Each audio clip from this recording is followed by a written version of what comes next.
right, next up we have Lucas Kimball from Atlético Clube de Portugal. Lucas's background is in political and data science, and he's currently the data scientist for the club, which is based in Lisbon, playing in the 3rd division in Portugal. The talk title will be Tracking Off-Ball Runs, Analyzing Defenders' Responsibilities and Abilities in Space. All right. How's the volume? Good? Thumbs up? All right. I want to start by saying thank you to Scott, Sarah, and Ravi, and everyone else involved in organizing this amazing conference. So my presentation is on tracking off-ball runs, analyzing a defender's responsibilities and abilities in space. All right. So the goal of this presentation was to assign a responsibility. Oh, excuse me, we skipped one here. Yeah, so just a little bit of the landscape of football. Soccer, excuse me, we're in America here. I'm used to working in Portugal. Player analysis and recruitment rely on data more than ever. And traditional data analysis for defenders is very tricky. Most of their defending involves strategic positioning, awareness, and reaction.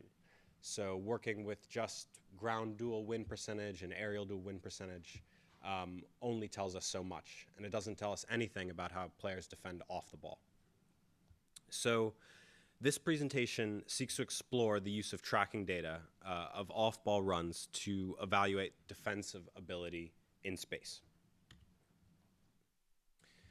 So the goal here is to assign responsibility for an off-ball run to a single defender. So you can think about this similar to average field goal percentage as a primary defender if you're an NBA or WNBA fan. And this was determined by using the closest average distance during the duration of a run. And so this was calculated for each frame, the distance to every single defender on the pitch. And then over the course of the run, we learned yesterday that Skill Corner defines runs as lasting at least 0.7 seconds, and they can last longer. So over the duration of that run at each frame, the average distance, the closest defender over all of those frames is selected as the primary defender. So why did I pick this method of determining responsibility? So obviously there's no perfect method of determining responsibility, as defensive positioning is reliant on a number of factors, and very rarely a truly 1v1 matchup. But closest average distance is an excellent proxy for tracking a run, a defender's awareness of their positioning, and their ability to recover to defend a potential pass. And any potential improvement in attributing responsibility using something like a pitch control model would also be exponentially more difficult to explain to a non-technical audience like a coach or a sporting director. So then we view the average threat of off-ball runs by the assigned defender, or average expected threat conceded per run. An expected threat is defined by Skill Corner as representing the probability of an attacking team scoring a goal in the next 10 seconds if this player was to receive a pass from the player that's in possession. So the data set is the 2024 NWSL and 23-24 WSL seasons. I filtered by defenders with at least 10 runs defended and included all off-ball run types. After cleaning the data set, it contained 227 defenders and over 26,000 runs. As you can see from the visual on the right, there's not an even distribution of run frequency. This checks out because you might expect a defender is not going to be the closest average defender to many dropping off runs or coming short runs. They are primarily going to be defending runs ahead of the ball, cross receiver runs, or runs in behind. And so this checks out in this scatter plot. As you can see, the average expected threat on the left and the run count on the bottom. You can see that defenders are most often defending these 3 run types: cross receiver, in behind, and runs ahead of the ball, which also happen to be the runs that have the highest expected average threat. So what are we looking at here? This is a visual It's a radar chart inspired by the Skill Corner radar charts that looks at a number of statistics for each player.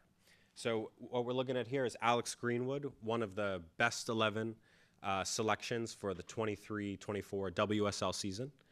As you can see, in one of the rays here, you see the average distance of the player over each run. You see at the top the number of runs defended. You can also see per run defended their expected threat, how many on average of runs that they've defended led to shots, passes received, targeted, and led to goal. On the right, you can see wave distributions for expected threat, as well as the percentile ranking for each of these three types of runs. Again, the runs ahead of ball, the cross receiver runs, and the runs in behind. And on the bottom, you can see the distribution of expected threat value for individual players at that position. So we're looking at one more here. This is Best 11 NWSL 2024 selection, Jenna Neiswanger. You can see the total number of runs defended at the top, and you can also see the breakdown in her chart as well. Note that Greenwood's chart was a center back template, and Neiswanger's chart is a wide back template.